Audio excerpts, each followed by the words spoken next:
Good morning and welcome everyone to round 4 of the Daniel Ricciardo Series. We're here in Northampton at the Whilton Mill circuit, a fairly new circuit in terms of British kart racing, built in 1991, just over 1,200 metres of tarmac for the drivers to navigate their way around here this weekend. And they've also got the added pressure of the wet weather conditions. It did have a little rain this morning. We had a little sprinkle as we were out on the track walk, and the circuit is still slightly damp, so we expect the drivers to be on the wet weather tyre. Earlier this morning I headed out onto this Whilton Mill circuit just to take a closer look at the challenges that await the drivers this weekend. So welcome back to round 4 of the Daniel Ricciardo Series here at Whilton Mill. Next on circuit is the DRS100s, the junior category of our 3 classes, and they are the last to take part in their qualifying session. Championship is very much in the balance, like the other 2 classes as well. Very little in it between Rowan Campbell-Pilling, who's top of the championship standings at the moment, 635 points based on his dropped scores, and Alicia Palmowski second, 623 points. So by my calculations, just 12 points separates our top 2. There's then a further 15 points back to Maximilian Solarski, driver who won the final at round 1. Feels like some time ago, doesn't it? Round 1 all the way back in June at Houghton Park. 4th in the championship, Dylan Brierley, 599 points for Dylan. So even so, he's only 36 points or so behind championship leader Rowan Campbell-Pilling.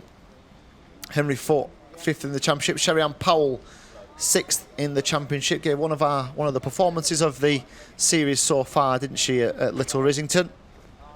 Charlie Ratford is 7th in the championship, and then Bryn Calder, Daniel Weir and Sam Halley-Hinksman. Sam Halley-Hinksman, who drove round the warm-up, the practice this morning with 1 side pod missing, so that was an interesting view. Took us back to the 1980s when karts didn't have side pods, they had side bars, and safety was certainly not the paramount that it is nowadays. So we're just around about 60 seconds away from these drivers entering the circuit. Give you a weather update. The weather is it's overcast, I think, is the closest we can get to what's actually happening out there. The circuit is still wet, it's still damp. I wonder how long without any further rain we would go before we got to an open tyre choice for the drivers. They're still on the wet tyre at the moment. And here they come then for our 3rd and final qualifying session of the day. We go into a set of heats, 1 heat for each class, a set of pre-finals, 1 pre-final for each class, and then obviously the grand finals starting just around about 22:04 this afternoon. So not all the drivers are on circuit. We've got a few that are just waiting on the dummy grid. One of those is Sam Halley-Hinksman. I'm just trying to see who the other one is. I think Palmowski is the other one, so Alicia Palmowski just sat waiting, although she has now put the visor down, and here's the last driver to join in clear air as well. So probably, you know, a clever little strategy for Alicia Palmowski to put herself into some clear air. We've got a spinner, or half spin, up into Christmas Corner. It looks like the slippiest, doesn't it? The Christmas Corner looks like the slippiest part of the circuit for these drivers. And remember that these young 11 to 16-year-olds will spend the first lap or 2 here just working out this Whilton Mill circuit in the wet conditions, in the damp, sort of intermediate conditions, isn't it? If this was an F1 race, we'd be talking about the intermediate tyre being used rather than the full wet, I'm sure. So let's see who the early movers are. We've got a couple of spinners out there at the moment. One of them is the 136 of Max Reed. And then there's another, I think the 147 is it the 149 of Jake Woodrow, who's just rejoined on the way into the bootleg corner. Oh, and just as we suggested it might be, the meeting is now declared open, so the drivers do have a tyre choice. I would imagine that nobody will be brave enough to go for the slicks as yet, but be interesting to see, certainly when we try and speak to some drivers on the dummy grid before the heat. I wonder what the tipping point will be for those dry tyres to come out. You can see at the moment we're nowhere near, because of the drivers are struggling enough to navigate their way around this Whilton Mill circuit on the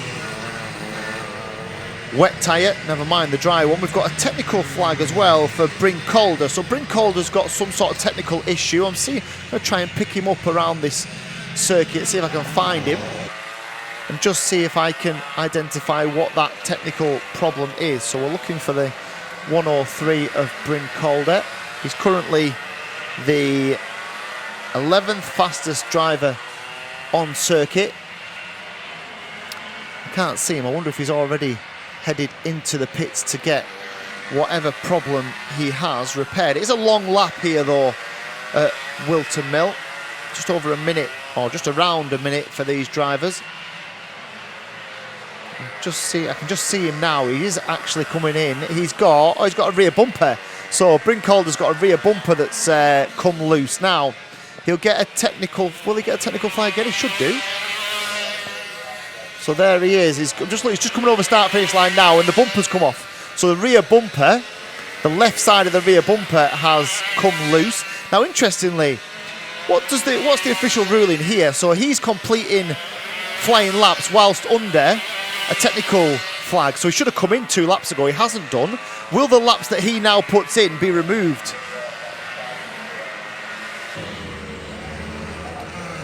That's why I'm told they won't. So he's circling around at the moment with a bumper that's coming off anyway. So okay. So I'm just reading we have a huge book of supplementary regulations here in sporting regulations. And 8.1.11 says at the end of the race, in part frame, a post-race scrutineering of any basic technical non-compliance issues like a missing front pod or bodywork will be awarded last place and the associated points. So there you go. So he will come in from that technical issue. Probably wasting his time at the moment circulating. He might as well come in and get it fixed. That's my next point. In the olden days, I'm looking over at Sam, who's over here in our commentary position in race control. In the olden days, you used to be able to come in and get that fixed and go back out again, couldn't you? I'm assuming they're not allowed to do that now. So it's when things were slightly different in the 90s and the 2000s.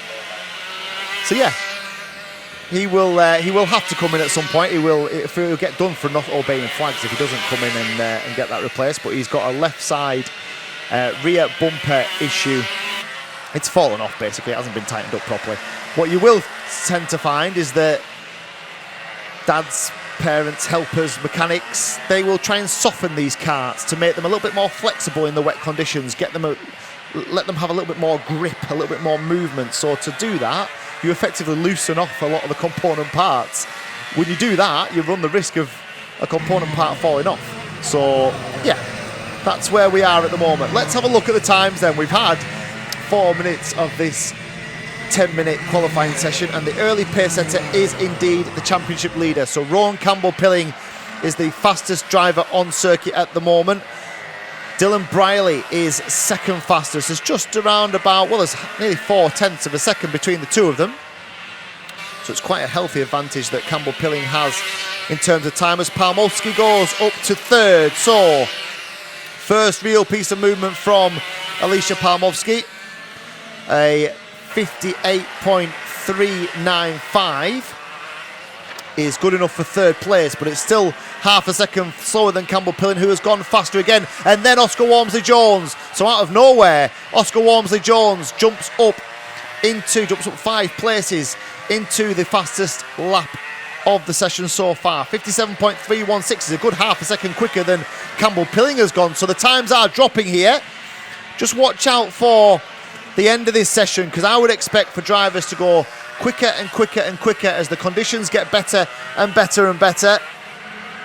At the moment, Oscar Walmsley-Jones, the 128 kart, now fastest on circuit as Henry Foote moves up one, as Sherry-Ann Powell moves up one into 6th, and Daniel Weir moves up 6 places into 10th.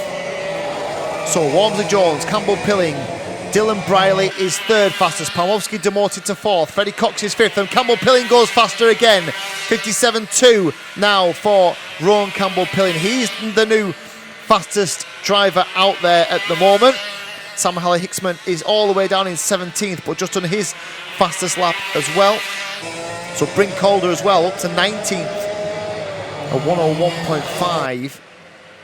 Let's have a look at the likes of Briley, Palmowski, Cox. Have they got something up their sleeve in the remaining 2.5 minutes here? At the moment, it's Rowan Campbell Pilling. He was demoted for just around a lap, wasn't he? And then turned the screw himself, put himself back to the top of the timesheet. Sherry-Ann Powell then, her fastest so far, goes up into 4th, and Palmowski then hits the front. So Alicia Palmowski, has she timed this just about perfectly? 57.179. She hasn't, because Campbell Pilling responds and reacts and takes another 1/10 of a second. So every single lap now, these will get quicker. The circuit is certainly coming to the drivers here. We've got waved yellow flags over start finish because of the 156 of Archie Cole, who was spun on the way into turn 1.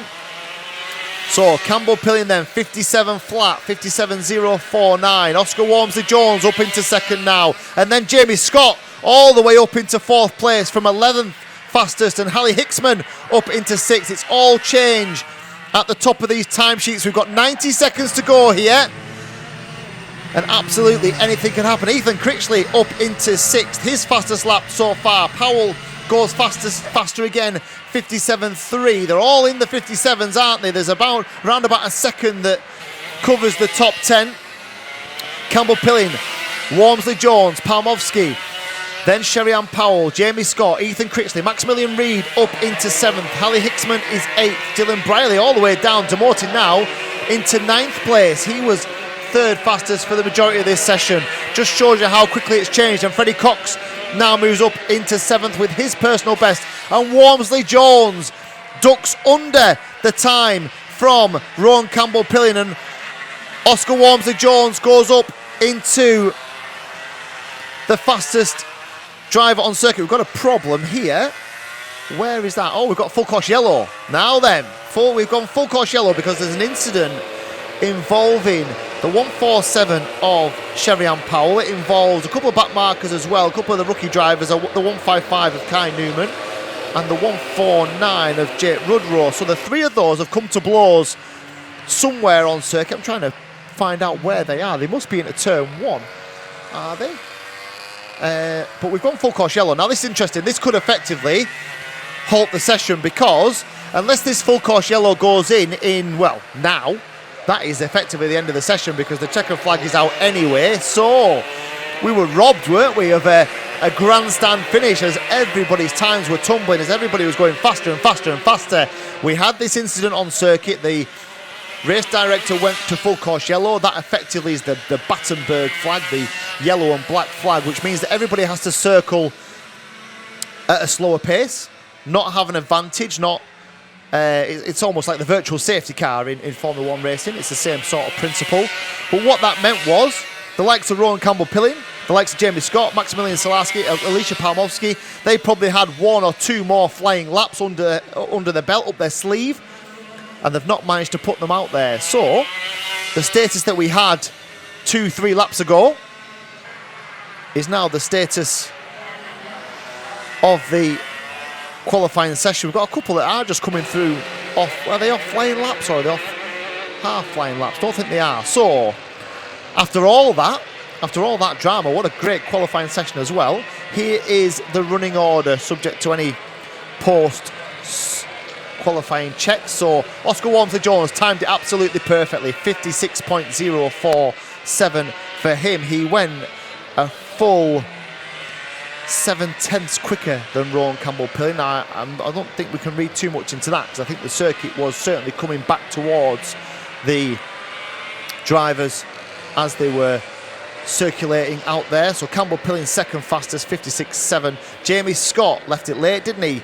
Third fastest, 56.8. Maximilian Salarski, 57.1, and Alicia Palmovsky and also a 57.1, but a couple of hundred slower than Salarski. So she is fifth. Charlie Ratford came through into sixth. Sherry-Ann Powell, who's involved in that incident on the last lap, she's done a 57.3, good enough for 7th place. Ethan Critchley 8th, Freddie Cox 9th, and Maximilian Reid is 10th. Dylan Brierley down in 12th, just behind Sam Halley-Hicksman as well.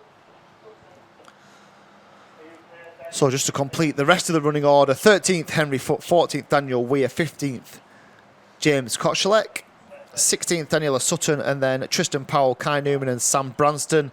Jet Rudrow was 20th, Archie Cole 21st, Bryn Calder 22nd, and Rowan Marsden was the last of the qualifiers in 23rd place. So, interesting stuff. If that's an indication of what is in store, they've been 3 excellent qualifying sessions, it has to be said. So Oscar Walmsley-Jones then, the fastest of the DRS 100 drivers.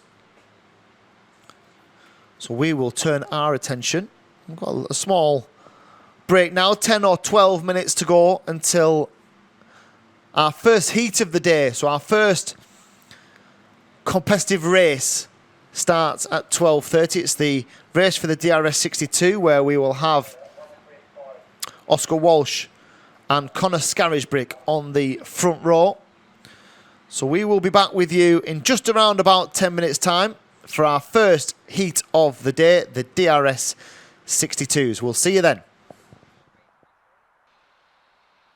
So our third and final heat of the day, just before we go to the lunch break, is for the DRS100s. We're down on the grid with them at the moment. Everybody is on the slick tyre now, so we are full dry conditions. We've not seen any issues in the last race with the drivers being on the slick tyre. So we're going to head down to the grid and have a chat with a couple of them. We're going to go to the outside of the fourth row and have a chat with Freddie Cox first, because he was one of the drivers who was certainly building a little bit of momentum before this session got stopped, or it got halted by a full course yellow in the qualifying session. So we'll just dive round to the outside of Freddie and have a chat.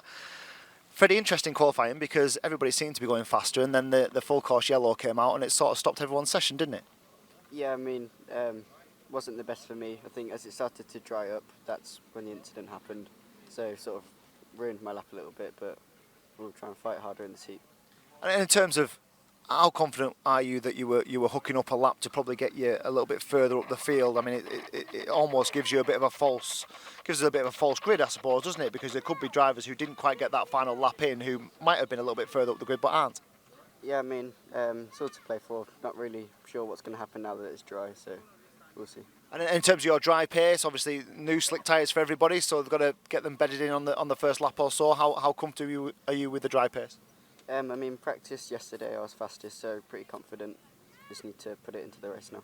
Excellent stuff. So keep an eye on the outside of the fourth row, which is where Freddie Cox is. We'll dive over to, we've got a driver missing, haven't we, from the inside of the front row. So not quite sure. We've got 6 minutes or so until the session begins, so we're just waiting for one. This could be the driver in question. It is. So Maximilian Salarski, you'll just see he's starting to come down from the Parc Fermé area, so he'll be taking his place on the grid. Driver is ready.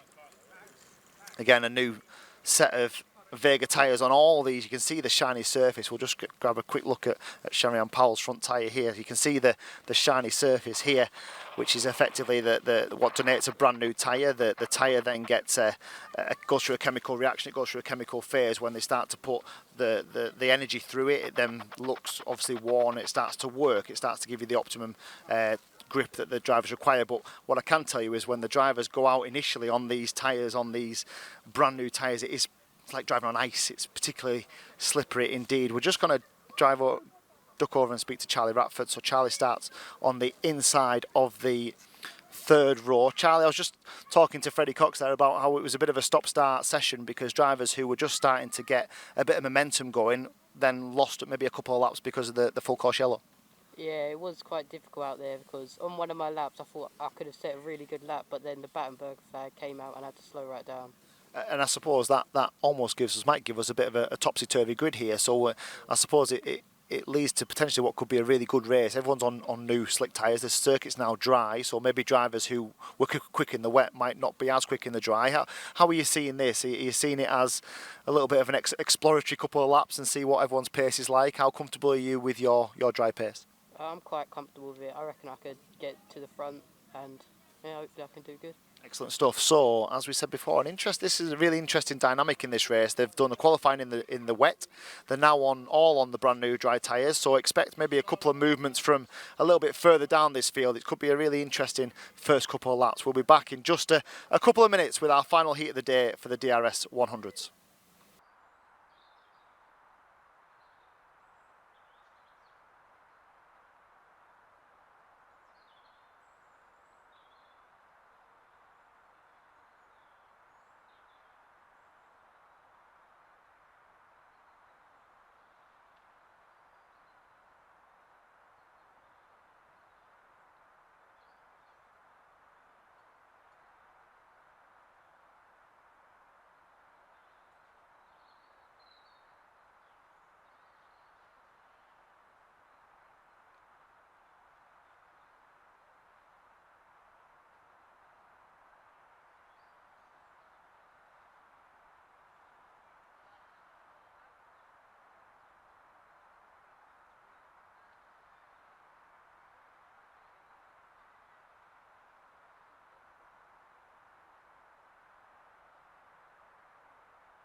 So drivers are ready and set,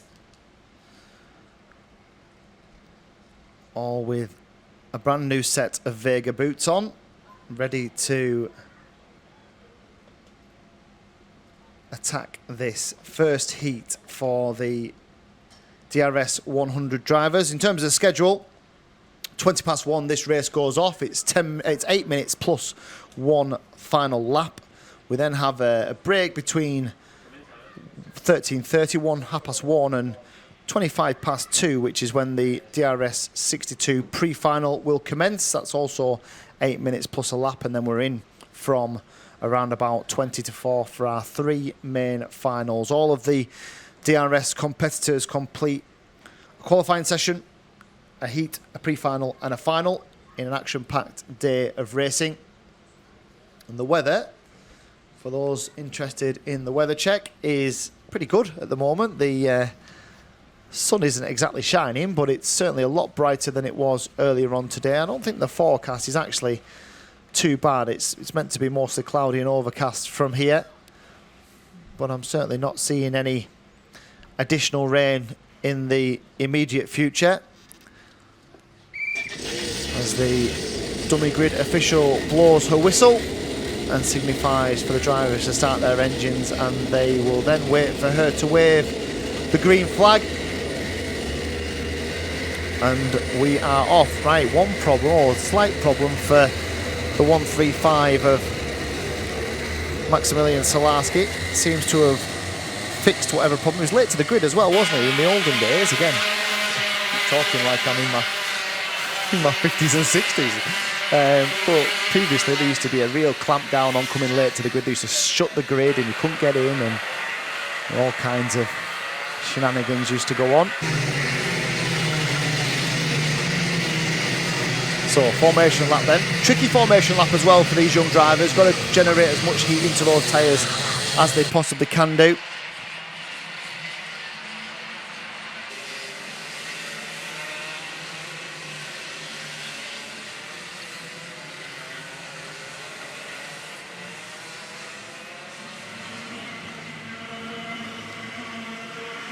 So they'll have a couple of laps to get the heat into those tyres. Doesn't take long for the chemical reaction to happen. Usually within 4 or 5 corners, the shiny top edge of the tyre has disappeared. As I say, this could be a really interesting first couple of laps, because we've maybe got drivers who were ready to post their fastest time in the last 2 minutes of that session, and the qualifying session was halted rather abruptly by an incident involving Sherry-Ann Powell and a couple of the rookie drivers. Archie Cole was one of them, and Jake Woodrow.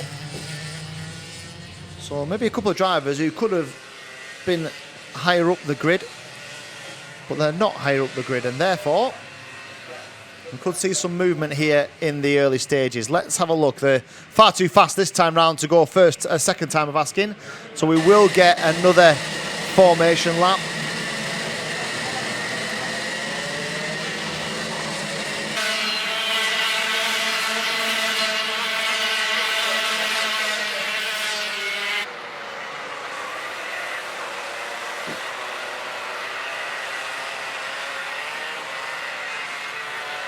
So the front row then. Oscar Walmsley-Jones and Rowan Campbell-Pilling on the front row. Maximilian Salarski just tucked in behind in third on the grid.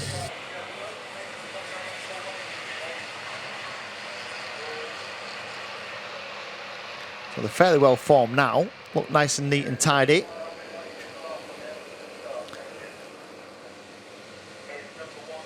Outside of the second row is Alicia Pawlowski. We'll try and grab a chat with her before the pre-final. It's a birthday on Tuesday. 15 years old is Alicia. Many happy returns to her for next week. Right then, here we go. Walmsley-Jones and Campbell-Pilling. It looks like Campbell-Pilling's got the drop. He has. He just cuts right across the front of Oscar Walmsley-Jones, which is more than entitled to do. And I think Pawlowski has got through as well, has she? Into second place. They head up the hill. False start. False start flag is activated. The green flag with the yellow chevron means that the drivers have to reform. Could usually take them a little while to reform as well. I didn't think there was much wrong with it, really. It was maybe Campbell-Pilling just got the drop, maybe just had too much of an advantage over the poleman Oscar Walmsley-Jones. Remember, Oscar Walmsley-Jones has the right to dictate the pace all the way up to the line. So if the driver on the outside breaks formation and gathers an advantage, they often put them back into a restart, which is where we are now. Now, let's see if we can do the same again, because Rowan Campbell-Pilling will be after doing exactly the same again. I can tell you that for a fact. He will want to get the drop on Oscar Walmsley-Jones. Will he? No, he hasn't this time. And the other driver to lose out is Pawlowski, because she had got all the way up into second place as well. Oh, we're false start again. Are we false start again? Yeah, we're false start again. Oh, not quite sure. What are they too fast? Is that? I'm trying to work out what the. Look pretty good to me. I'm not sure that Oscar Walmsley-Jones has realised, or he has now. Have they realised? I'm not sure they have. They look to be still circulating at a good pace to me. Walmsley-Jones is racing here. He hasn't seen, or hasn't? Oh, he has now. He has now as they come out of the double left and they all slow down. And we're going to have another go. I wonder what point they red flag this, because after a couple of false starts, there's usually a stoppage and a ticking off for the front two. I can only assume they're too fast. I can only assume that the officials deem it to be too fast. It looked okay to me. But we will see. Andy Cox is down there now. The clerk of the course is there as well. They're being told to slow down. They're being told to go to the line together. Pilling looking right across, and there's where I think that's messy, but are we go? We are go. Campbell-Pilling, does he get down the inside? He does. So Campbell-Pilling nicks down the inside onto the second part of turn one, and he now hits the front. Pawlowski, I think, is up into third place, and Walmsley-Jones is second. Down the hill they come then to the Osprey. Oh, and Pawlowski down the inside. Can she make it stick? Walmsley Jones alongside. There's a little bit of contact between the two of them. Pamowski has scored the long way around the outside and may lose that third place as well. Does she? Ooh, yes, she does. So she loses that third place to the 135 and she immediately takes it back from Maximilian Salarski. So they're scrapping these two. Salarski's back down the inside into paddock. It's very, very close. Pamowski gets a little touch on the outside, gets a little rub. And we are now full course yellow. Oh, it's all happening, isn't it, at the start of this DRS 100 race? We are full course yellow, which means the drivers have to slow down. We've got an incident. We've got a kart stranded on the way through the Christmas corner. So the drivers will slow down, line of stern. They will continue round. The drivers at the back of the field will be given the chance to come and catch up with the rest of the pack. It was a frantic first few corners, first lap or so. We had a Pamowski down the inside of Walmsley Jones at the right-hander at the Ashby corner. Tried to take that second place, didn't make it stick then. Came under pressure from Salarski, and the two of them had a good old ding-dong all the way around to the start-finish line. So Pamowski is back down to fourth. Salarski is third. Walmsley Jones is second. While all that was happening, Rowan Campbell-Pilling was like, thank you very much, and was just starting to ease away at the front of the field. He's now had to back the pack up now. The trick here is to try and get the best possible jump, to try and hit the gas at a point where you can just put a little gap between yourself and the drivers behind. They'll all be on tender hooks here. They'll all be, the senses will be alert. They'll all be ready to see the green flag. Will they get the green flag at the start-finish line this time round? I think they probably will. The track is clear. So Campbell-Pilling will come off this last corner. Is he hitting it now? No, he slows down. Comes round to the start. Now he looks to the green flag. He waits and waits, and then he goes. He's done it quite well, Campbell-Pilling. He waited and waited, and then he dictated when the race restarted under the green flag, and he's got himself just enough of a gap between him and Oscar Walmsley Jones, and Salarski dives to the inside. Him and Walmsley Jones side by side up into Christmas corner. They come down to Ashby now for the second time in this race, and Salarski has to hold line of stern behind Oscar Walmsley Jones. He's got Pamowski just in behind.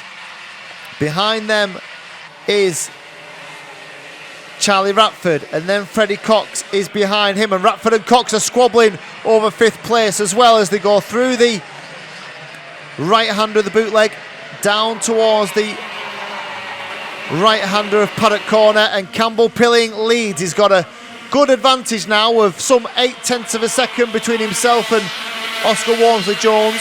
Salarski, Pamowski, Cox, Briley. Good recovery drive so far from Dylan Briley up into sixth place. We have got a technical for the 149.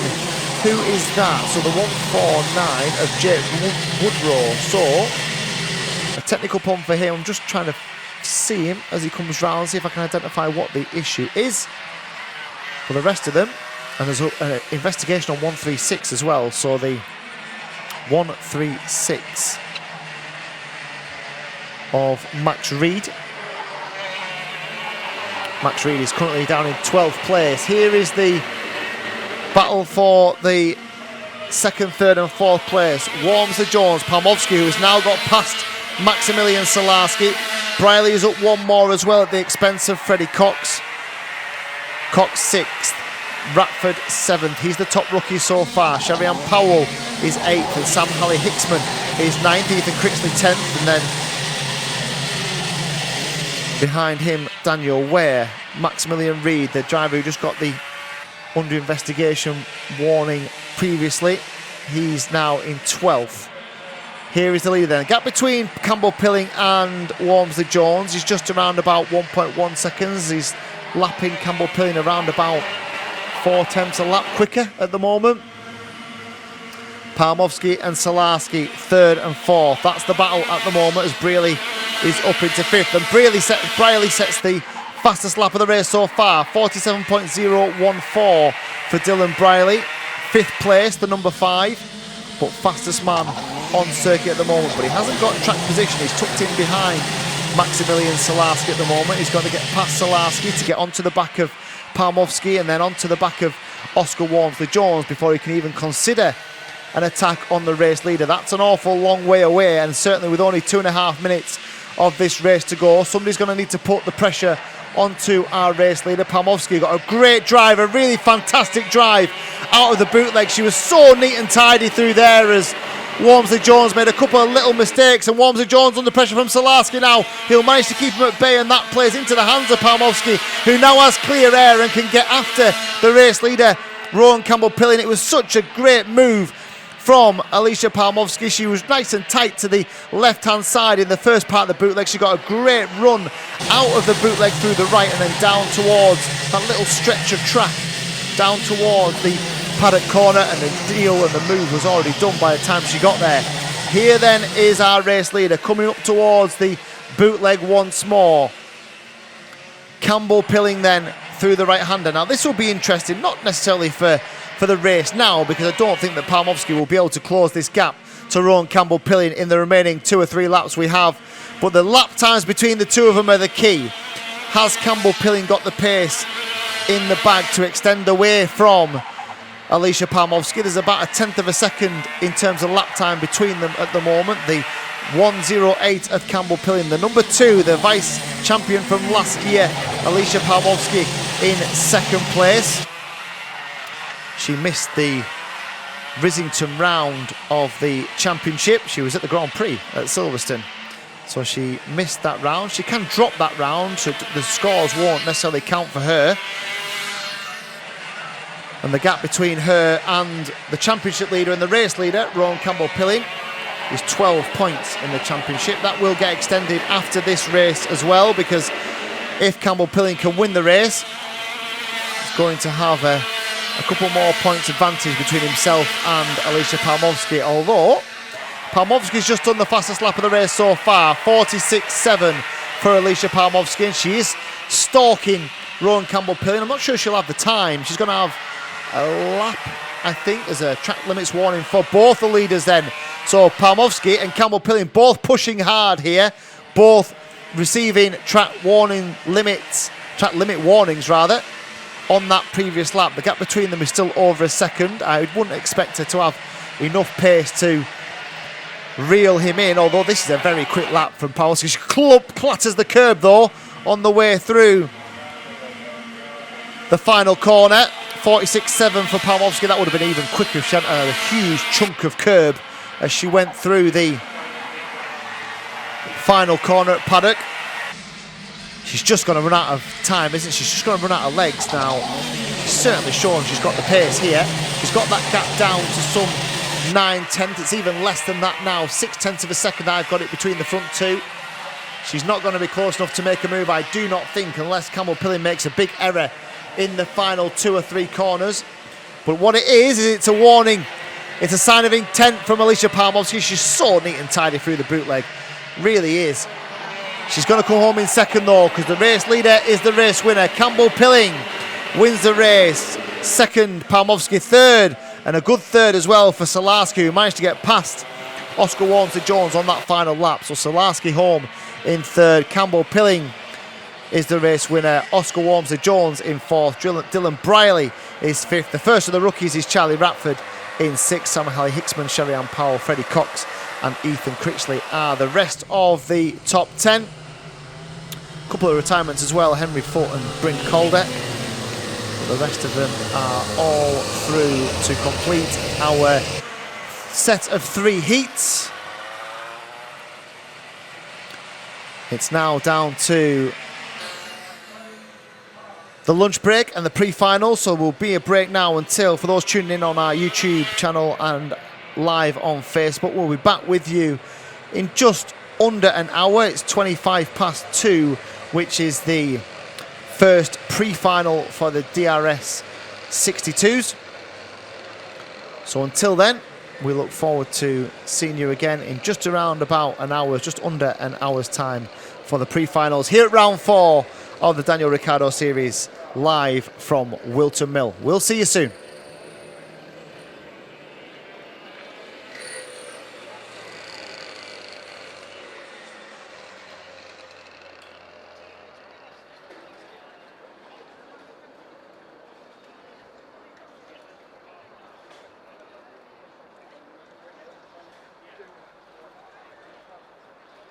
Welcome back to round 4 of the DRS series here at Whilton Mill. The sun has made its first appearance of the day. These drivers have had to go through pretty much every weather condition over the last few hours here on race day. We're going to head over and speak to some of the DRS100 drivers. I'm just going to try and grab Sam Halley-Hicksman, the number 9. He's on the outside of the third row. There's a driver where his side pod came off this morning, so I'll try not to touch anything in case it falls off. Sam, this side pod's not going to fall off if I go too close to it, is it? No, it isn't. So, mixed day so far, I suppose. You're on the outside of row 3. How confident are you can make forward progress from here? Well, we had, I think it was 2 or 3 false starts last time, and all 3 of them, or 2, whatever it was, we had properly nice starts.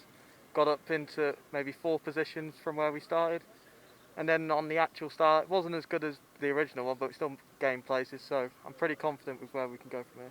And you've had pretty much every weather condition this weekend, haven't you? Obviously we're sort of back to where we were yesterday in terms of testing. How confident are you with your dry weather pace? Well, in the final session yesterday, in our group we were basically joint first. The top 3 were about 3 inch apart. It was minute differences, and then there was only a few guys in the other session going much quicker, so we're more or less there on the pace. Absolutely, and we wish you all the best for the pre-final. We're going to hop over and speak to Dylan Briley as well. So Dylan on the inside of the third row, which he shares with Sam Halley-Hicksman. Dylan, you were probably the victim of the qualifying session getting cut short by the Battenberg flag and the fact that nobody else could put a decent time in, because you were just starting to build a bit of momentum, weren't you? Yeah, the track was drying and I had a spin the lap before the Battenberg, so I couldn't really get in a lap on the dry track. And that makes it tough, I suppose, because everything has a knock-on effect, doesn't it? The knock-on effect is that your starting position for the first heat isn't where you want it to be, and you're sort of playing catch-up, but you're nearly there, aren't you? You're up in the top 5 now, and is it a good opportunity to make some more forward progress? Yeah, just try and move forward as much as we can, get some overtakes in. Absolutely. We'll wish you all the best, Dylan, and that's pretty much it from the DRS100s. As I say, we will speak to the front 2 before the main final later on this afternoon. Again, so close the racing between these guys. There's very, very little to choose between your front 3. What I'm very interested in is Alicia Palmowski, who really came good towards the end of that first heat. She really started to close the gap on Rowan Campbell-Pilling, putting fast lap after fast lap. Let's see if she can replicate that. She doesn't have to close the gap this time because she's sat right opposite him on the front row of the grid, but there's still drivers certainly on the second row that can have a big say in this. Oscar Walmsley-Jones starts on the outside of row 2 behind Alicia Palmowski, and Maximilian Salarski starts on the inside just behind Rowan Campbell-Pilling. This could be very important on the start. Let's see how these guys navigate through those first couple of corners at the start of this race. But as we've said all day, if this is anything like the races we've seen so far for the DRS 100 and all the other categories we've had here this weekend, we could be in for a cracker. We'll be back in just a few moments with the pre-final for the DRS 100s.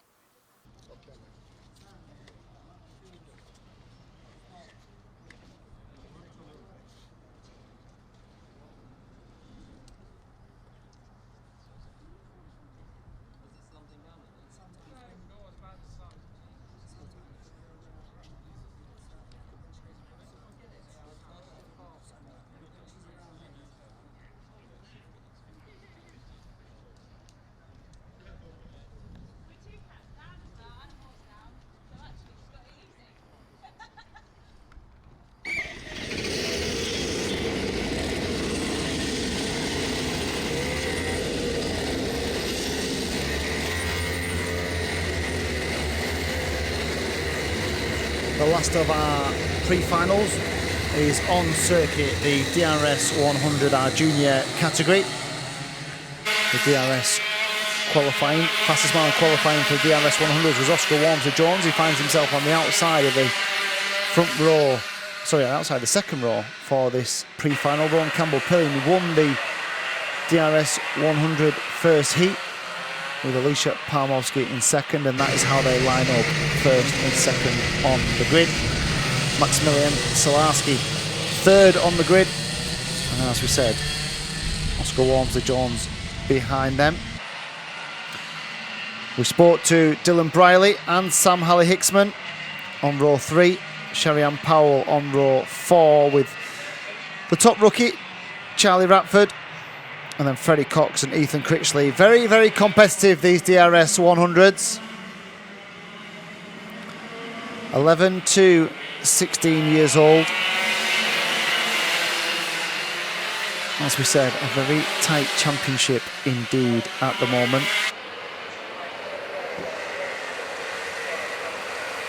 Very little to choose between the likes of Pilling, Palmovsky, Solarski, Brealey. Henry Foot's having a bad day, isn't he? He's all the way down today on the outside of 9th or 18th place for him.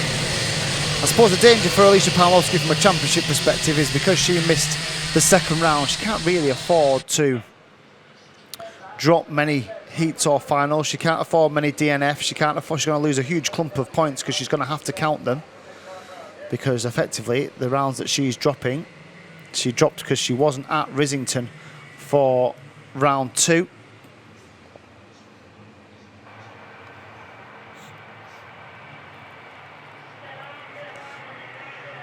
So they're going to go around one more time for one more formation lap. Not quite ready just yet. We've got one driver just coming out of the pit lane as well. It's the 103 of Brink Calder.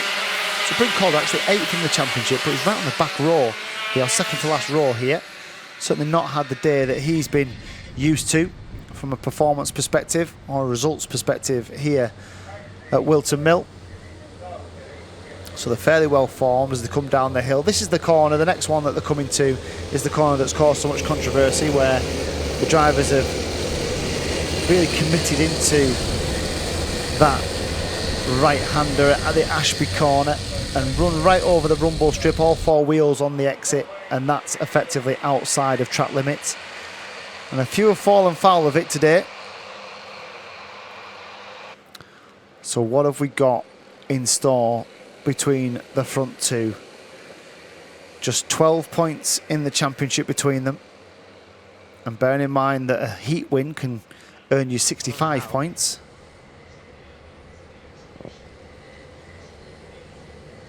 There is a lot to play for here.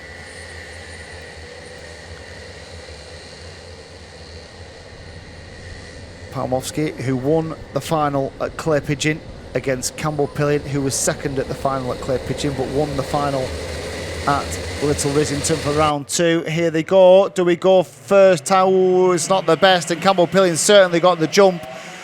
It's going to be a false start, and that is absolutely the right decision from the officials. Campbell Pilling hit the gas far too early, just trying to make sure he had the drop on Alicia Palmovsky, but it was so obvious to everybody who could see it that the officials have decided that they will go round and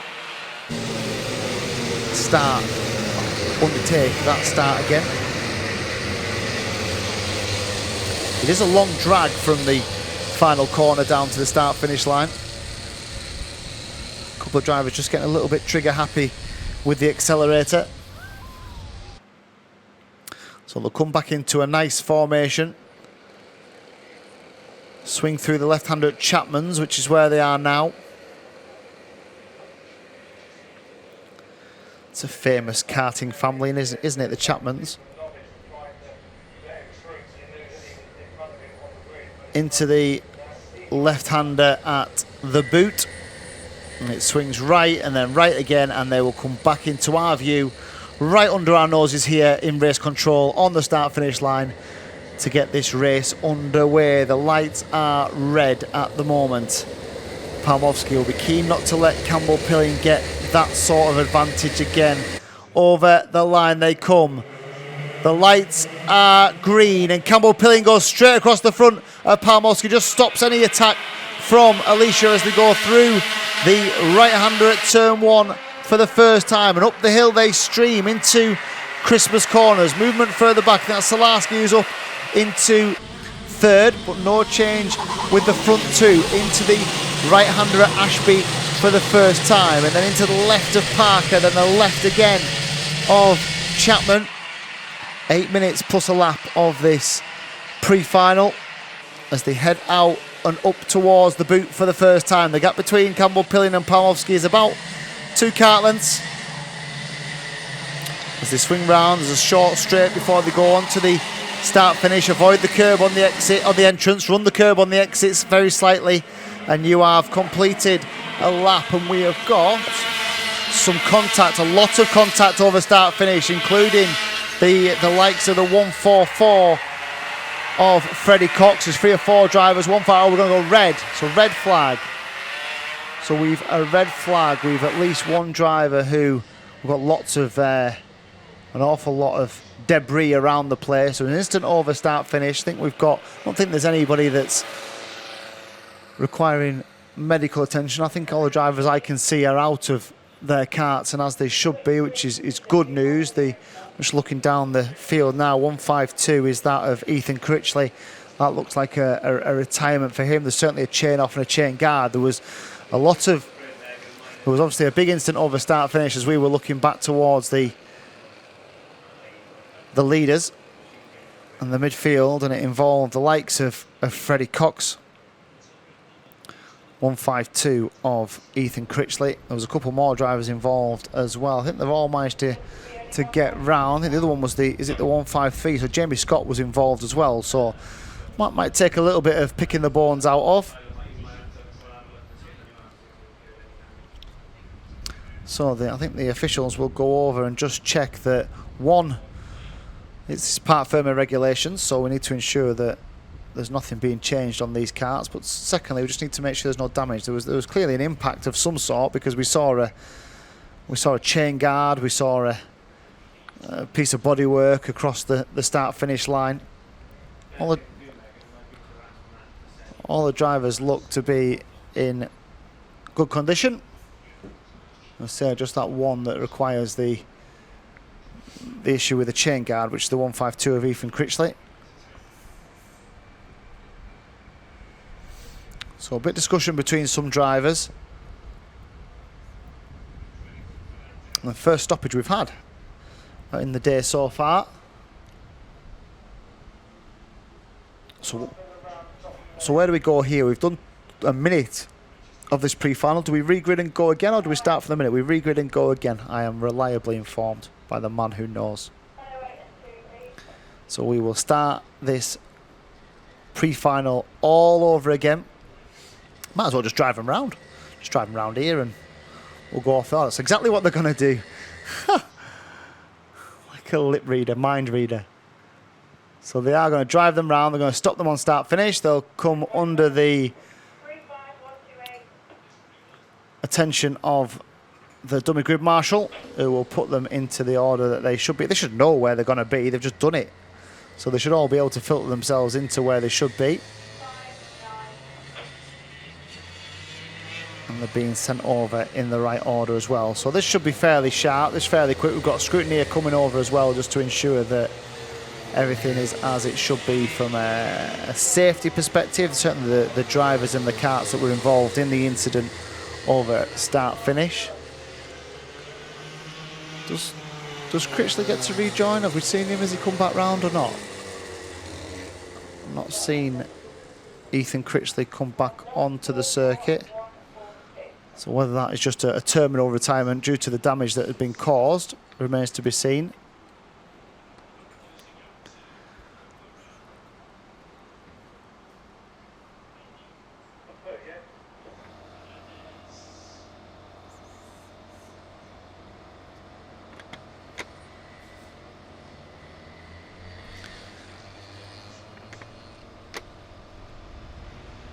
So there's a few parents, spectators, mechanics, whoever, going over and giving information. Never used to be able to do that in the old days either. Used to be absolute part firmware conditions, no communicating, no talking, no chatting, no fixing anything. It was all very, very controlled. I'm just looking at the scrutineer now, who's just going round a couple and just checking that everything is where it should be, everything is attached to the right bits that it should be. There's a lot of them as well, a lot of them to check through.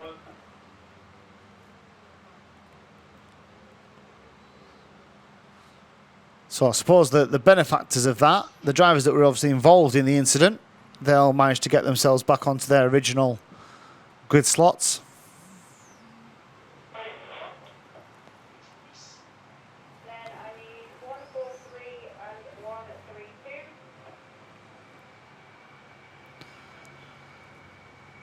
So they'll all head round, they'll park up. We will effectively have a complete restart of this pre-final for the DRS100s.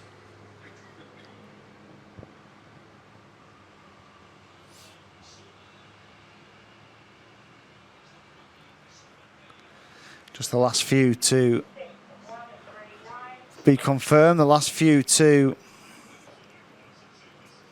rejoin. I think they're probably the ones that need to be checked over as well, aren't they, in terms of the ones that were involved in the incident. Those that are at the just rejoining the field now. For the front two, no change.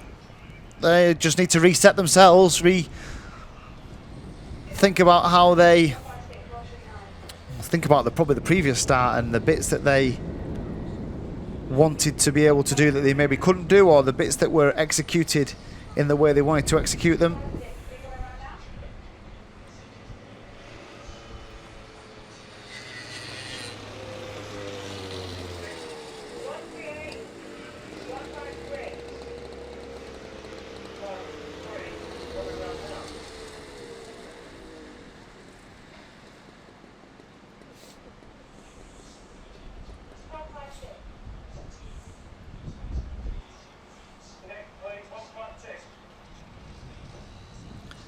So the original grid will be the grid once more. So Ron Campbell-Pilling, the 108 on the front row, alongside Alicia Parmovsky, the number 2. And then Maximilian Salarski, the 135, and the 128 of Oscar Walmsley-Jones.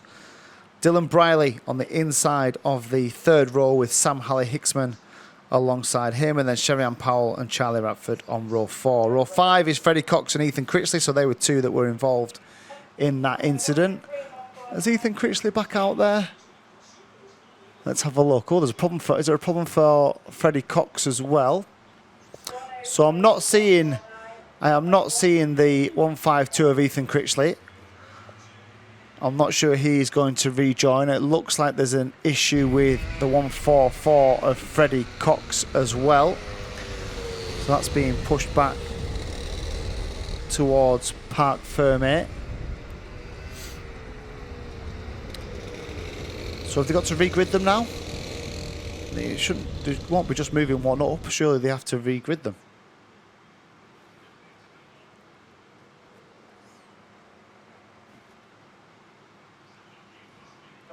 Maybe they have done. Maybe they have managed to sort themselves out quickly enough. I think we're about to get restarted. Are we? We're just waiting for the scrutiny. You can just see him there on your picture. Just double checking that everything is as it should be, that those karts that were involved in the contact.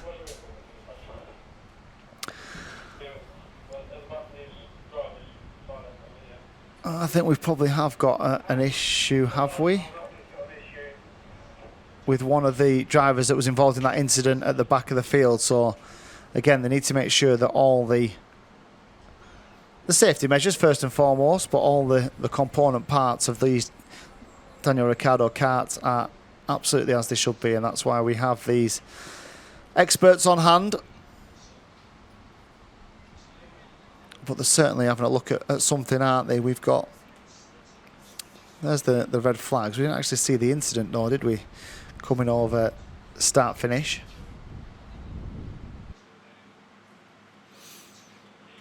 Well, that's your grid, that's your lineup.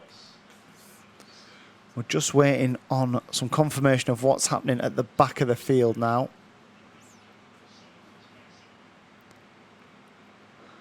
Kai Newman is the 155. That's the one that they were stood around having a look at.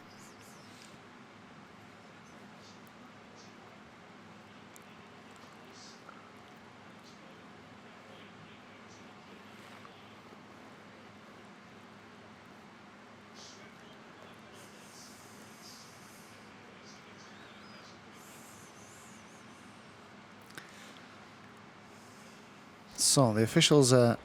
Oh no, we're back to speaking to somebody else now.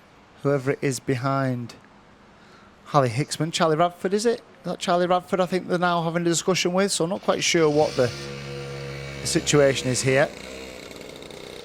There was some deliberation around Kai Newman's kart, the 155, and now there's a discussion with Charlie Radford about something. And Radford has to get out. So is there a problem then with Charlie Radford's kart?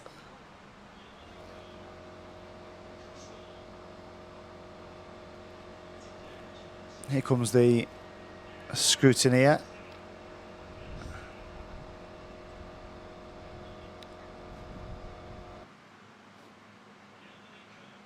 Oh, and Radford's getting back in, is he?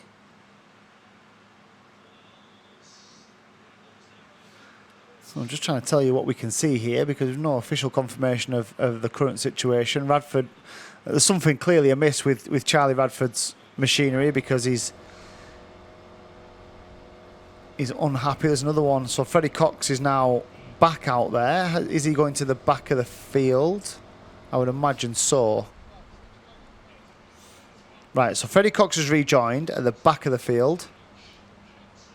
There must have been some sort of technical issue with that. Charlie Radford is now back in his car and looks like he's about to restart. So I don't know what the debate between the clerk of the course, the scrutineer and Charlie Radford was, but there is still ongoing discussions between lots of different officials of the Daniel Ricciardo Series.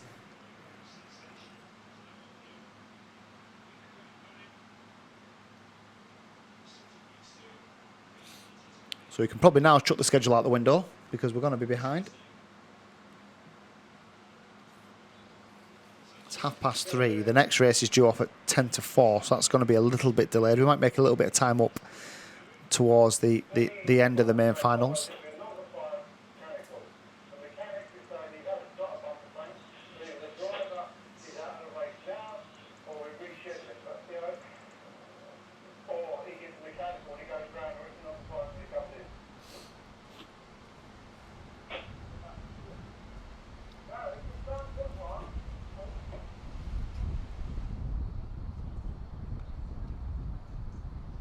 So they're just looking down.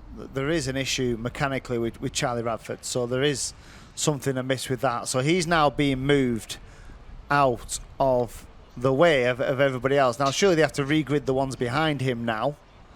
So this might take a little bit of sorting out. It won't just be a case that the 1-4-2 of Daniel Weir will just move up and gain 2 places. They'll have to diagonally split them. So now they're having to move everybody forward.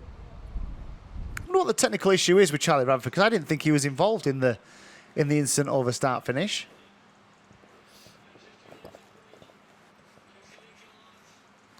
I can't quite see from my vantage point anything glaringly obvious that's hanging off or not attached or causing a real issue, but obviously the officials are very close to it, so they will have seen something. So right then. So now we're on to our probably our third regrid of the DRS100s. So Radford is being pushed backwards now. So I'm assuming he's not going to the back of the grid. I'm assuming they've got to take that and fix it. Freddie Cox has had some running repairs and is now at the back of the grid. Oh, they're just. Front NASA panel. That's what it is. Right, so the front NASA panel for Charlie Radford had come loose and had dropped down. So, and now they've put him to the back of the grid. Have they fixed it? I wonder if they're allowing him to fix it, but the penalty for fixing it is that he goes to the back of the grid. It looks that way, doesn't it? It looks like that's what's happening. Radford is still stood, but he's about to. Oh, they have fixed it. Chuck a cable tie on it, get it fixed, but now he's had to go at the back of the grid. So, got a couple of really handy drivers at the back of this field, so keep an eye out for these two. Keep an eye out for Charlie Radford, keep an eye out for Freddie Cox, because they are coming from the back of the field.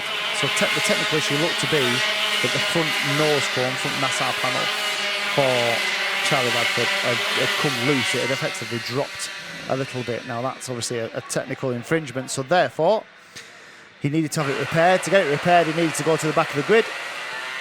which is a consistent, which applies some consistency, because that's exactly what Freddie Cox had to do as well. So we've had 2 or 3 goals at this, haven't we? Let's see if we can get the DRS100 pre-final underway once more. They're just going to get 1 lap to sort out themselves for formation. Coming round now through Chapman's. So the battle between Rowan Campbell-Pilling and Alicia Palmowski will resume again, and don't rule out the likes of Salarski and Walmsley-Jones and Briley and Sherry-Ann Powell, and even down to Sam Halley-Hicksman. Don't rule out any of those drivers in this.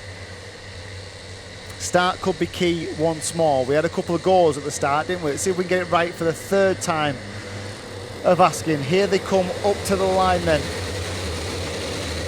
They're fairly well bunched, fairly well organised, and Campbell-Pilling has got the best of part. And look at Salarski. Salarski tries to pick the pocket of Alicia Palmowski, and has he managed to do it? He has, and Palmowski's lost another place as well to Oscar Walmsley-Jones. So it's a horror start for Alicia Palmowski, down into 4th place.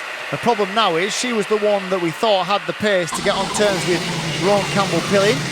But Rowan Campbell-Pilling is 3 karts away from her at the front of the field. He's now got Maximilian Salarski in behind him. The gap between them is just around about 2 kart lengths through this first half a lap. Down they go, and here come down the inside comes the 5 of Briley. So what a good start from Dylan Briley, up into 2nd place. Has he got the pace then to get on terms with Rowan Campbell-Pilling? Over the line they go, with 8 minutes plus that 1 final lap to do here.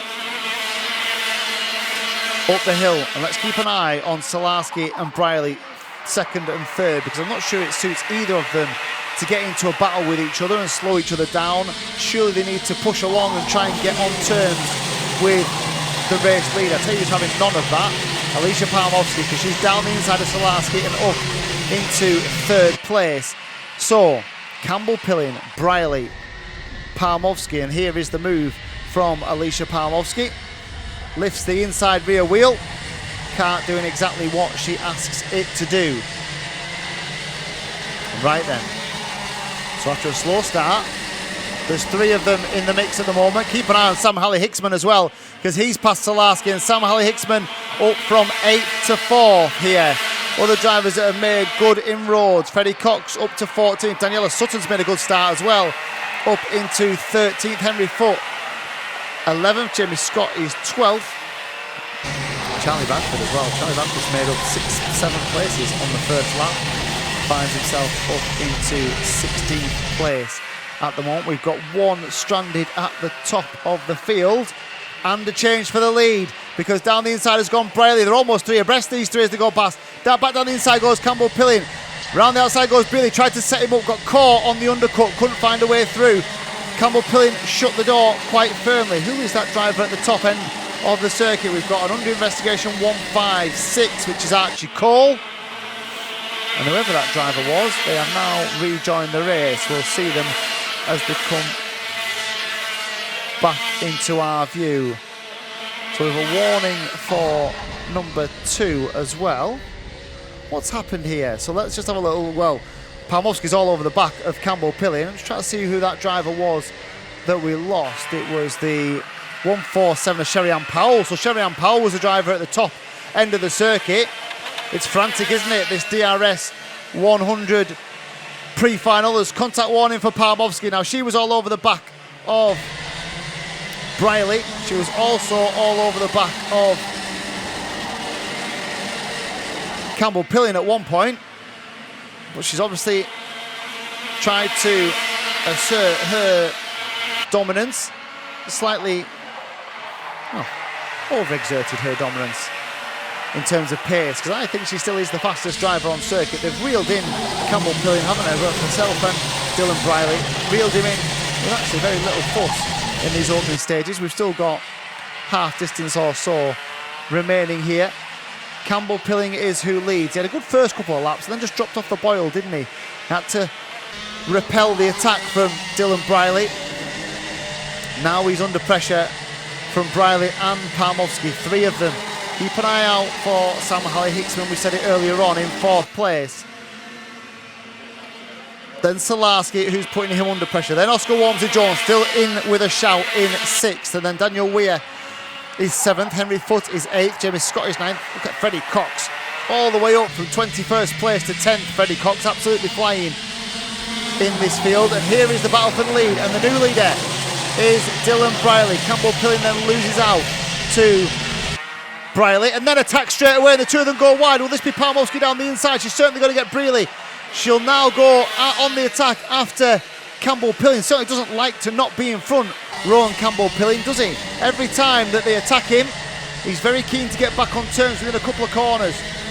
Round the pit corner they go, and Palmowski clatters the curb on the inside of paddock. She did it in the heat as well earlier on. Just a little bit of an inaccuracy from Alicia Palmowski. Absolutely crunched the curb on the inside, and now she goes for the lead down the inside. Will she be able to hold it on as they go through the left and then into the right of Inkerman? She has held on just about from Ron Campbell Pilling, who now goes to the outside. Look at Salarski right on the back of these 4 now as well, as they continue to scrap and battle. We've got track limit warnings for half the grid at the moment. Sherry-Ann Powell is one of them. She's probably on a charge from the back of the field. Here is the move from Alicia Palmowski. Goes very deep into the corner, but just about manages to hold on. There's contact, there's contact, there's contact. One involves Brealey, there was somebody else as well. I think it was Salarski on Brealey. There's another driver that is yet to rejoin, but it was certainly Dylan Briley who was the one who lost out the more. I think Daniel Weir was involved as well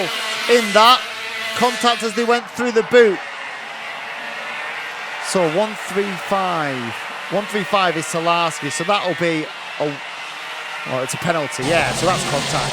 So that it was Salarski who's hit the back then of Dylan Briley, and he's just dumped Briley effectively out of the race. Briley's rejoined, but he's rejoined down in 15th place. So now then, well, there was 5 or 6 of them, now there's 2. So here is the contact then, let's have a look at it. Oh, just tags the back of him, doesn't he? Salarski just catches, does he just catch the back of him as they go through the first part of the boot? And because the karts are so light, they're under that much stress, they're so light as they go through the corner, just took a little touch from behind and it span round Dylan Briley, and he will be absolutely fuming with that, I am sure. Maximiliano Salarski will receive a penalty. How severe that is remains to be seen. He's in 3rd place at the moment, so probably the beneficiary of that will be Sam Halley-Hicksman, who's probably going to go from at least 4th to 3rd. And behind him is Oscar Walmsley-Jones, and then the 138 of Henry Foote. What a good job, and look who's behind them. So just behind them is Freddie Cox. So Freddie Cox all the way from the back of the field. What a good drive that is, up into 4th at the moment. He crosses the line now. Right, what's the gap between Palmowski and Campbell Pilling? 0.3 of a second separates them. Palmowski has a look over her right shoulder. She'll see that he's certainly not 0.3 away now, is he? There's probably a 10th or 2 between them. We've got 30 seconds, so they will get round before the timing has ended, so there'll be 2 more laps after this one, I would imagine. Well, a couple of back markers could get involved here. Sherry-Ann Powell's one of them. The 139 of Rowan Marsden is the other. Palmowski, she's so good, isn't she, out of the right-hander at Chapman's, and if anything, you're almost splitting this lap into 2 sections, because from here Campbell Pilling just starts to reel her back in, and as soon as they get from the top of the hill back down the hill, that's all Alicia Palmowski. She's much better as they come through the 2 left-handers and then back towards the paddock corner, and she's just stretching her legs. You see Campbell Pilling come a little bit closer now as they get to the top end of the circuit. Are they going to come across this back marker? Oh, yeah, there is a blue flag out for the back marker. Track limits for Oscar Walmsley-Jones as well. He's back in 7th at the moment. Right then. Are they going to come across? They're certainly going to come across the back marker because it's the last lap this time. So is that back marker going to get out of the way? It's blue flags for Rowan Marsden. It's not the best place to hit him. Oh, it's a horrible place to hit the back marker for Alicia Palmowski. And she's still not past him. It's not the best of driving from Rowan Marsden. He'd had 3 or 4 blue flags, and that could have really cost Palmowski a lot more time than it did Still costs her a little bit. Campbell Pilling is within 3 car lengths now as they head down towards, but this is the section where Palmowski really is very, very good indeed. She has a little look over her shoulder. Another little look over her shoulder. She'll see that Campbell Pilling is probably 3-4 car lengths. There's absolutely no need to defend for Alicia Palmowski at the moment. She can just navigate these last couple. She puts her hand up, not quite sure what she's asking. And she goes right to round the boot and then into the final corner. It's a good drive from Alicia Palmowski. She crosses the line to win the pre-final. And over the line she goes, a nod of the head. Second place then for Maximilian Salarski, who got past Rowan Pilling on that last lap, although Salarski, I have no doubt, is about to receive a penalty for his involvement. Sam Halley-Hicksman is in 4th. Freddie Cox, what a drive. What a drive. 21st place to 5th for Freddie Cox. Henry Foote put some valuable championship points back in the bag for him in 6th, and Oscar Walmsley-Jones is 7th. Jamie Scott is 8th. James Koshalek is in 9th. Bryn Calder is 10th. Where did Dylan Briley finish? 13th in the end. Where did Sherry-Ann Powell finish after her off? Back in 19th place. So, interesting stuff. A couple of drivers certainly coming on strong in the latter stages of that race, and in the latter stages of the 2 races we've seen so far. But no doubt in the winner, the number 2, Alicia Palmowski, reclaims some of those championship points that she lost to Rowan Campbell Pilling in the first heat, and she will line up on the inside of the front row for the main final for the DRS100, which is scheduled off around about 4:30. It may just be a little touch later than that, but we'll keep you updated on the times as soon as we have them.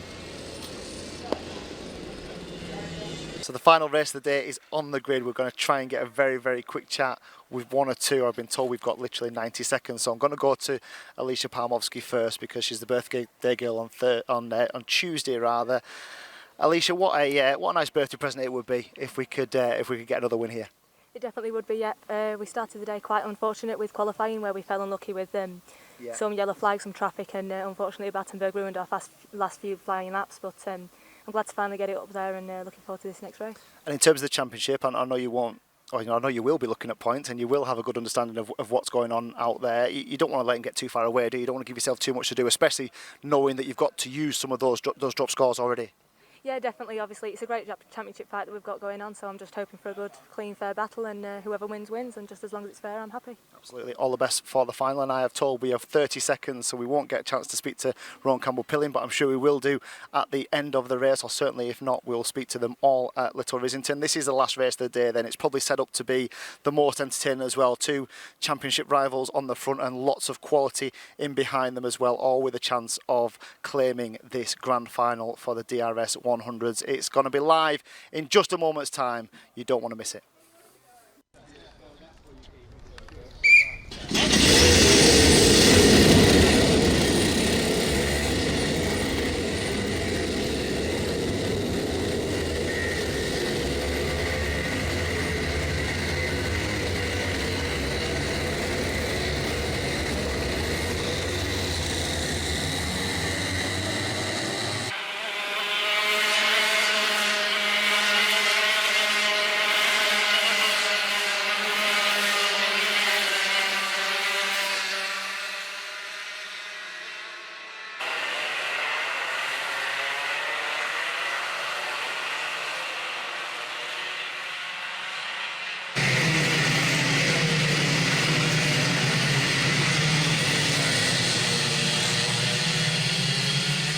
Said, could be an absolute cracker this, the final of the DRS 100s, the junior class. I could probably make an argument for at least 4, maybe 5 of these drivers to come out on top here. They'll stream round on their formation lap. They'll get a couple of formation laps just to make sure they've got all the relevant temperature into tyres, brakes. They're prepared. They'll have all prepared themselves on the grid. There's no doubt about that. So the championship leader is Rowan Campbell Pilling. He's on pole position. Second in the championship, Alicia Palmowski.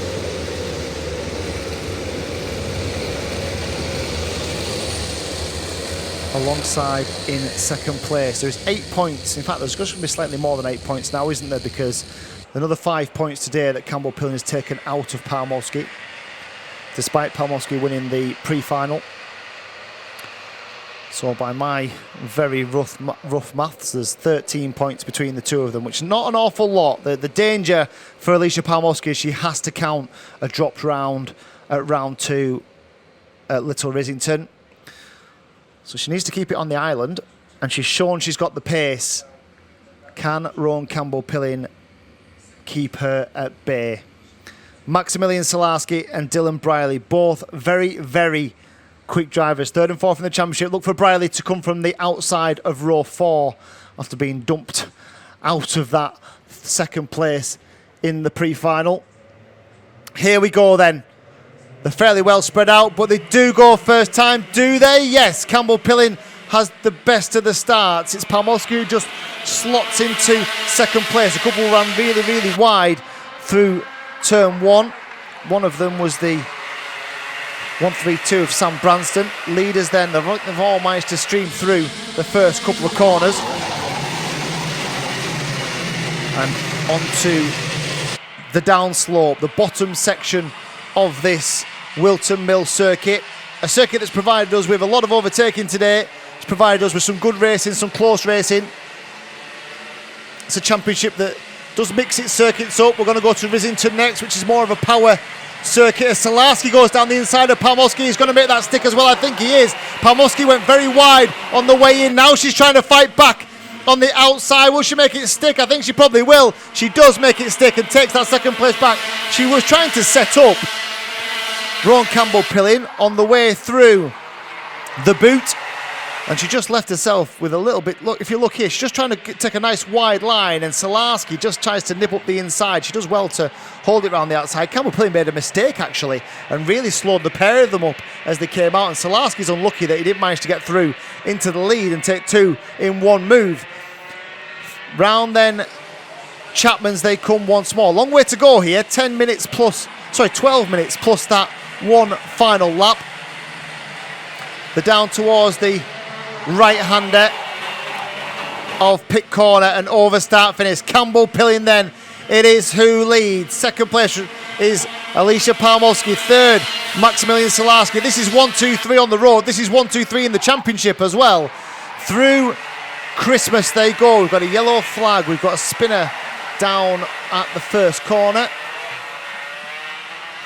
but with no change at the front. Palmowski though just starting to edge that little bit closer. Let's have a look at the fastest out there at the moment. That's Rowan Campbell-Pilling, because there is 3 points to be claimed from that as well. Look at Dylan Briley as well, up into 4th place. What a good start from him, 8th to 4th, and he's right there as well, and he's right behind Salarski. Now then, keep an eye on these two, because there's a bit of history here just today in the way that these two have, well, tried to bully each other around this racetrack. We've got loads of action going on further down. Where are the likes of Freddie Cox and Sam Halley-Hicksman? I'll tell you who to look out for as well. Sherry and oh, there's contact! There's contact between Palmowski and I think Salarski. Palmowski has been hit by Salarski.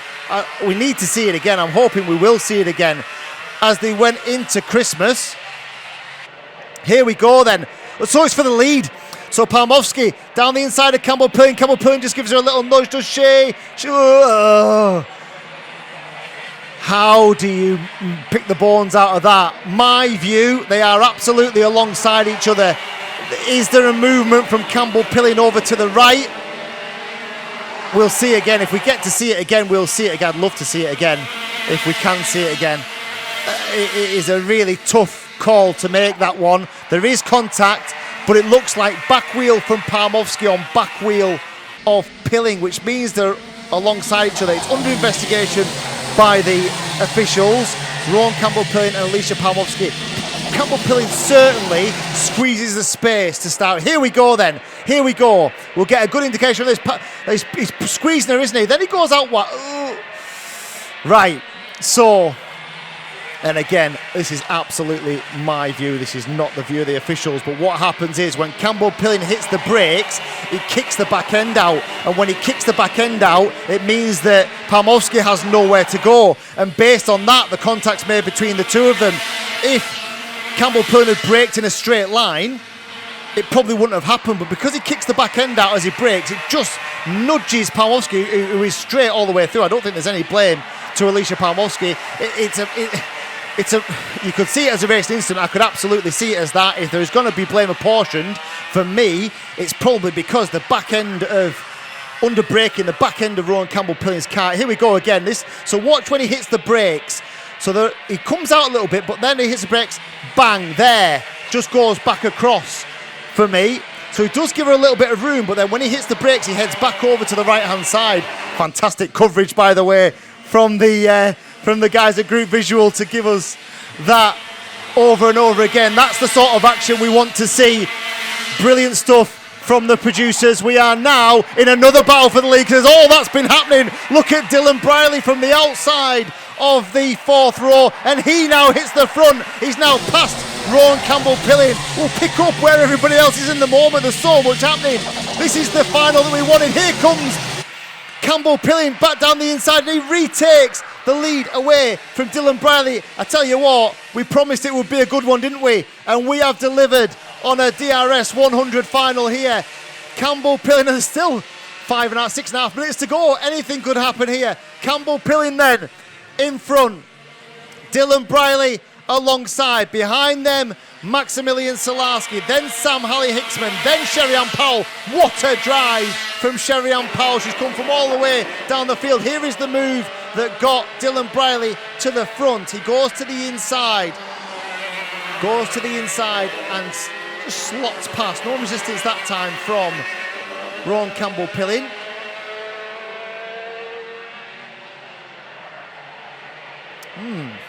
Interesting stuff. Feels a little bit like Hamilton Verstappen, this, doesn't it? It's first and second in the championship. A little bit of fisticuffs when we're out there. I'm glad I don't have to pick the bones out of it. Right. Over, start, finish, they come once more.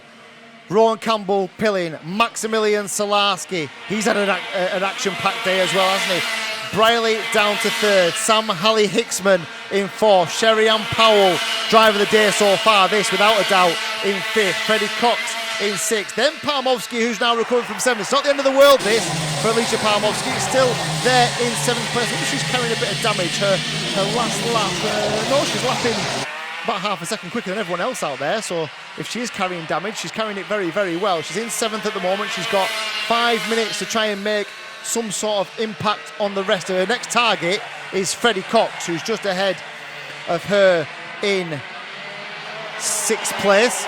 Jamie Scott is behind Alicia Palmowski, probably getting a nice little tow as well around this Whilton Mill circuit. Jamie Scott is 8th, Henry Foote is 9th, Oscar Walmsley-Jones, it's not the final he would have wanted in 10th place. In fact, Henry Foote is up one at the expense of Jamie Scott into 8th place. Wow. 3 of them then in this race at the moment. Campbell-Pilling, Salarski, Briley. They're into the left-hander at Parker. They drop down the hill again into the left of Chapman's. The gap between Salarski in second and Rowan Campbell-Pilling in the lead is just around about a kart length through the right-hander of pit corner. An over start finish. Now we know Maximilian Salarski's not afraid of an overtaking manoeuvre. We know he likes to dive down the inside. They're all over track limits, all 3 of them, by the way, as they come out of turn 1. Here comes Salarski down the inside, and he does take the place away. Briley gets very, very close to the side of Campbell-Pilling, but comes out of it just at the right time. The 3 of them down the hill into the right-hander. There's a penalty for Oscar Walmsley-Jones as well in 10th place. Salarski then, a little bit wide, very wide indeed, as he came through. Chapman's on that, and they're absolutely side by side. Here comes Briley down the inside. Salarski goes from first to third. He made a mistake as they came into Chapman's. He ran a little bit wide, and Rowan Campbell-Pilling just smelt the danger, dived down the inside, and found a way through the left then. of turn 1. Back up the hill towards Chandler's. Here comes Briley once more. This time Campbell Pilling shuts the door, says no, I'm not going to give it up that easily on the way through. He's still got 3 minutes. This could get very fraught between the three of them. Any one of these three, in fact, is under investigation now. 138, 144, 108 and 2, or 108 and 2 are Palmovsky and Campbell Pilling. Henry Foote also under investigation, and Freddie Cox also under investigation. So, still an awful long way to go here. Still probably 5 laps to go here. And Dylan Briley, it is who leads. Salarski now is in second place. Campbell Pilling now demoted to third. Well, how far away is Sherry-Ann Powell here? Just keep an eye on this as down the inside goes Salarski. I'll tell you what these three are doing. These three are letting Sherry-Ann Powell into this. They are chopping and changing every other lap, and Sherry-Ann Powell is cruising onto the back of these three here, into the left end of Parker. Keep an eye on Sherry-Ann Powell. 147, she has cruised from the back of this field in the pre-final up to 4th, and she is about to get on terms with the front three. We're still squabbling. She's there, isn't she? Every overtaking manoeuvre, they drop back into the hands of Sherry-Ann Powell, who you would not back against in the remaining 3 or 4 laps here. Salarski, Briley, Campbell Pilling, Sherry-Ann Powell, now the fastest driver on the circuit as well. 46.780, one of the youngest drivers in this field, and she is up to 4th, and she is absolutely flying here. Behind them, Sam Halley-Hicksman. Freddie Cox is keeping Alicia Palmovsky at bay, 6th and 7th, but keep your eye on the front 4. Little under investigation then for the 150.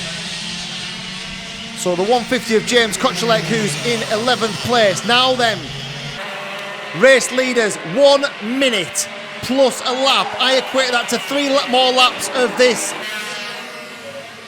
Whilton Mill circuit, as Sherry-Ann Powell had a little look. It probably wasn't the right place for Sherry-Ann Powell. She's lost a couple of kart lengths there. It wasn't the right place to have a dive down the inside into there, but the three of them absolutely together, and down goes Campbell Pilling down the inside. Him and Briley touch.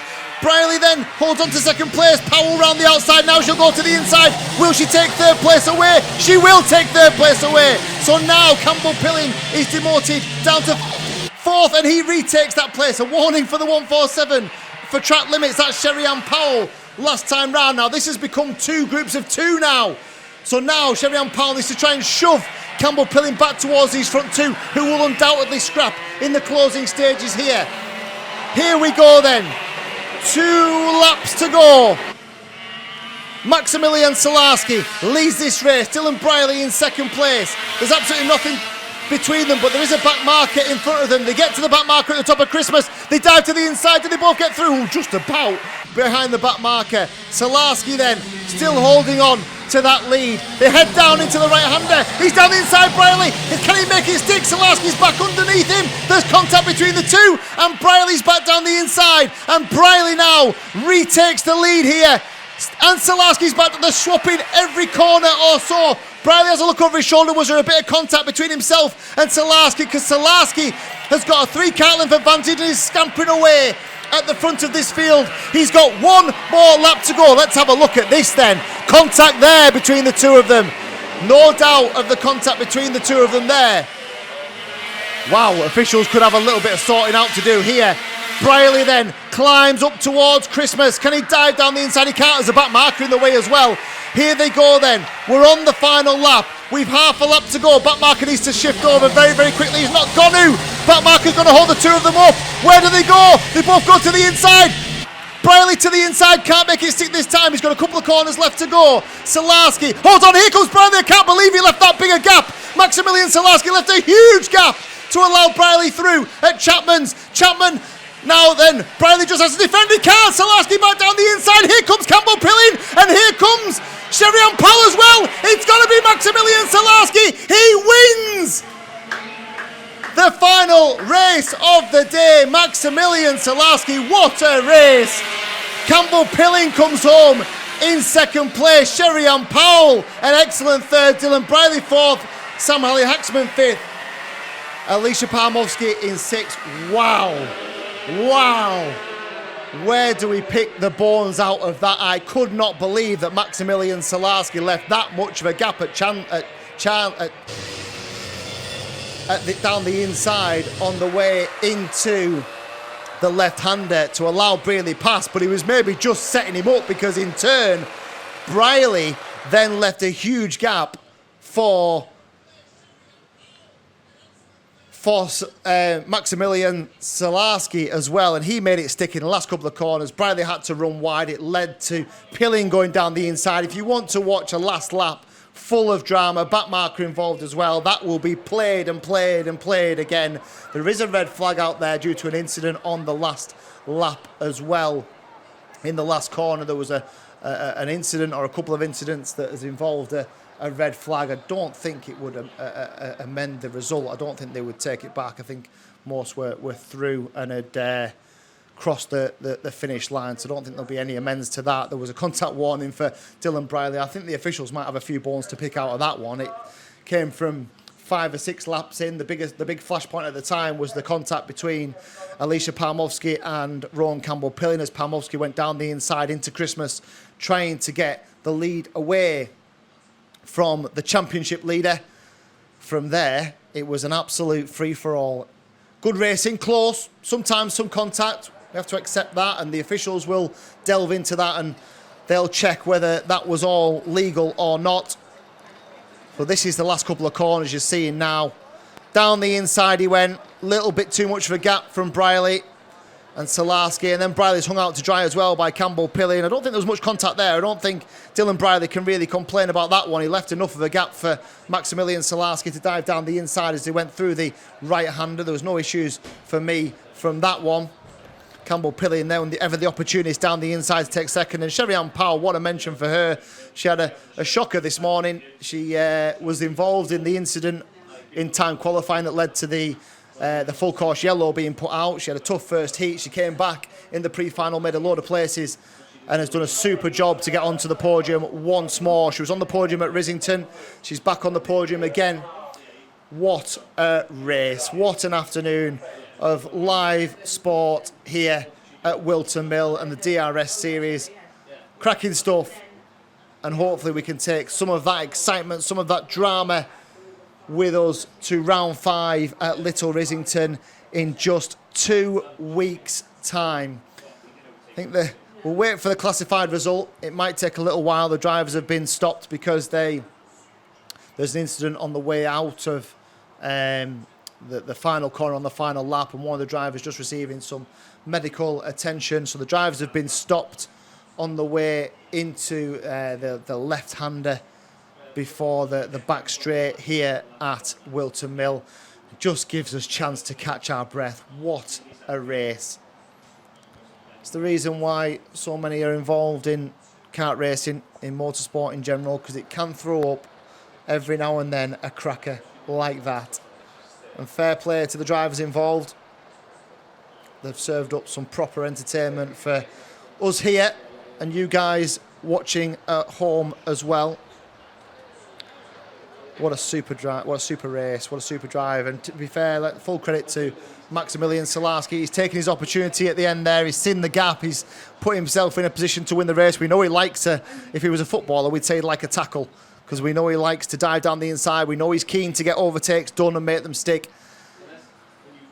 And the reward for that today has been the top step of the podium for Maximilian Salarski. Won't do his championship any harm either, will it? He's currently third in the championship.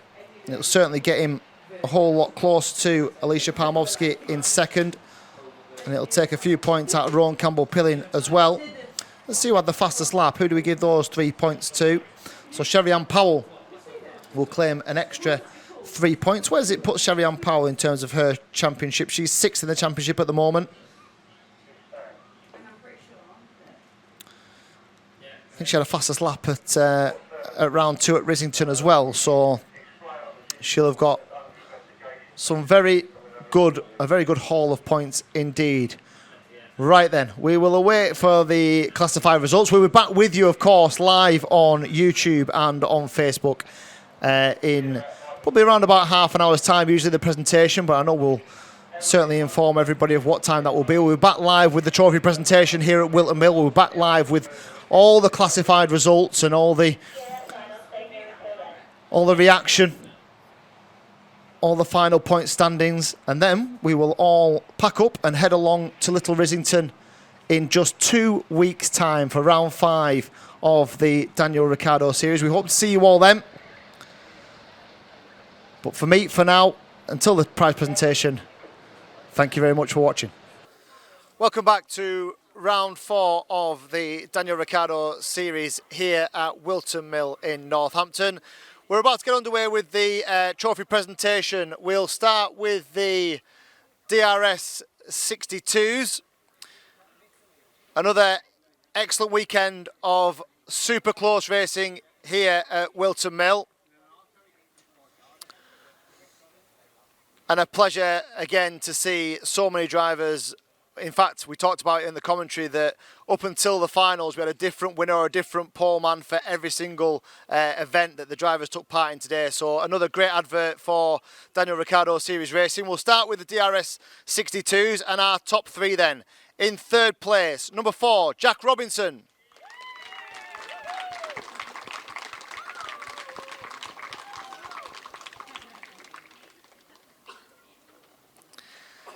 In 2nd place, and our top rookie for the DRS62 is number 120, Oscar Walsh.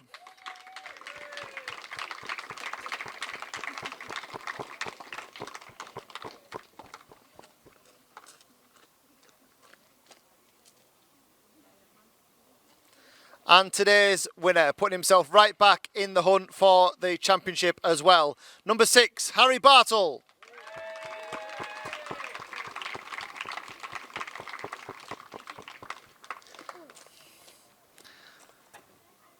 Ladies and gentlemen, your DRS62 top 3.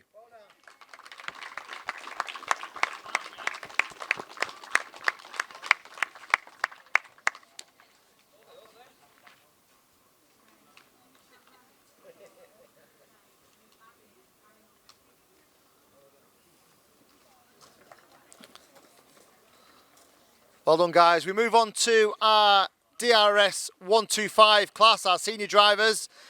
In 3rd place, number 2, Matthew Pearce.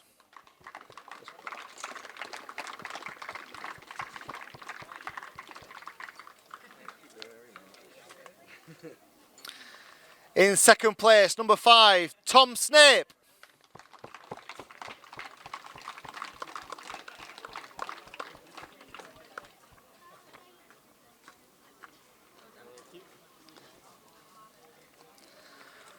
And today's winner didn't have it all his own way in the pre-final, but made sure he did the job in the grand final. Number 283, Sam Faulkner.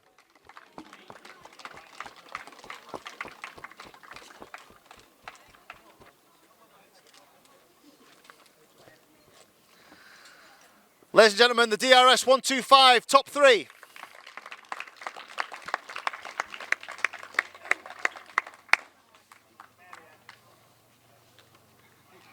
Yeah, you can go. And finally, the DRS100. Fair to say that probably one of the best races I have seen for a long, long time. We'll start with our top rookie in 9th place, the number 143 of Daniela Sutton.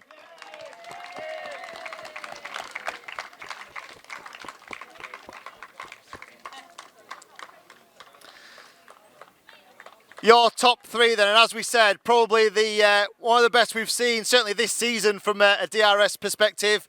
The lead changed, I think, 3 times on the last lap, and there was incident clearly on the way up to that last lap as well. A fantastic advert for the series and a fantastic advert for young drivers and the capability to provide excellent entertainment on a circuit like this. In 3rd place, number 5, Dylan Briley.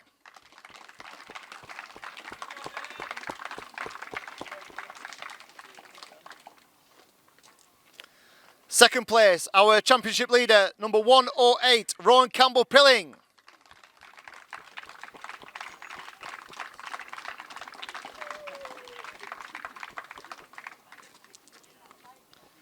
And I said in the commentary that if he was a footballer, we'd probably say he likes to put his foot in or he likes to tackle.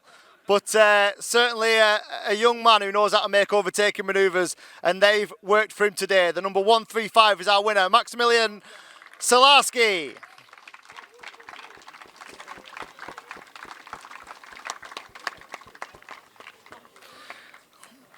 Ladies and gents, your DRS100 top 3.